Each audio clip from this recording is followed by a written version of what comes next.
కొత్త బట్టలు, కొత్త వెలుగులు. మీ ఇంటి పండుగ సంతోషాలకు అసలైన చిరునామా సిఎంఆర్ షాపింగ్ మాల్. అందరికీ భోగి, సంక్రాంతి, కనుమ శుభాకాంక్షలు.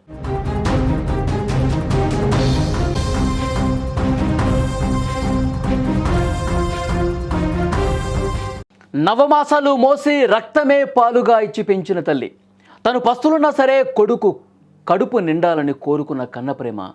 కానీ అదే కొడుకు ఆస్తి పిచ్చితో మృగంలా మారిపోయాడు. కనిపెంచిన తల్లి ప్రాణమే తీశాడు. కన్న పేగు కన్నీరు పెట్టినా కనికరం లేకుండా గొంతు నులిమి చంపాడు. రంగారెడ్డి జిల్లాలో జరిగిన ఈ కిరాతక ఘటన సభ్య సమాజం తలదించుకునేలా చేస్తోంది. రంగారెడ్డి జిల్లా చేవెళ్ల మండల పరిధిలోని దేవరంపల్లి గ్రామంలో ఈ ఘోరం జరిగింది. గ్రామానికి చెందిన సుమతమ్మ అనే వృద్ధురాలికి రాఘవేంద్ర రెడ్డి అనే కొడుకున్నాడు. వృద్ధాప్యంలో కొడుకు తనకు తోడుగా ఉంటాడని, కంటికి రెప్పలా చూసుకుంటాడని ఆ తల్లి ఆశపడింది. కానీ ఆమె ఆశలు మొత్తం కూడా అడియాశలైపోయాయి.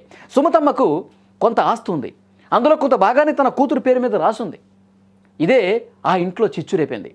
ఆస్తి అక్కకెందుకు ఇచ్చావు అని రాఘవేందర్ పదే పదే తల్లితో గొడవ పడేవాడు. నా ఆస్తి నా అష్టం వచ్చిన వారికి ఇచ్చుకుంటాను అని సుమతమ్మ ఖరాఖండిగా చెప్పటం అతడిలో పగను పెంచింది. తల్లి మీద ఎంత దుర్మార్గంగా పగ పెంచుకున్నాడు చూడండి.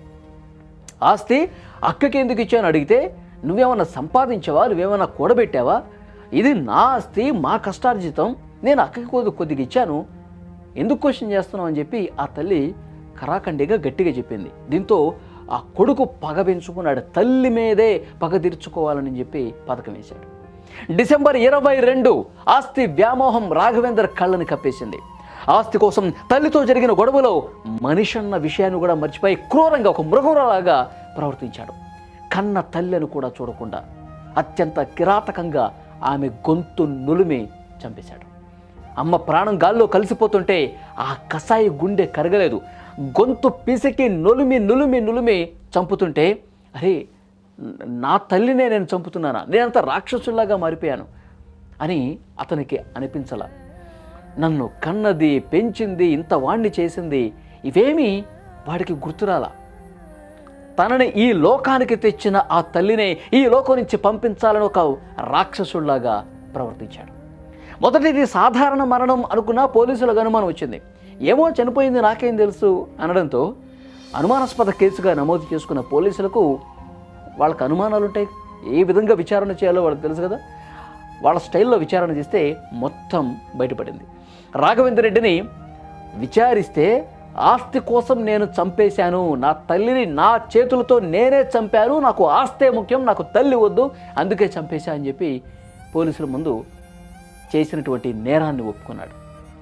తల్లిని హత్య చేసిన నిందితుడిని పోలీసులు అరెస్ట్ చేసి రిమాండ్కి తరలించారు.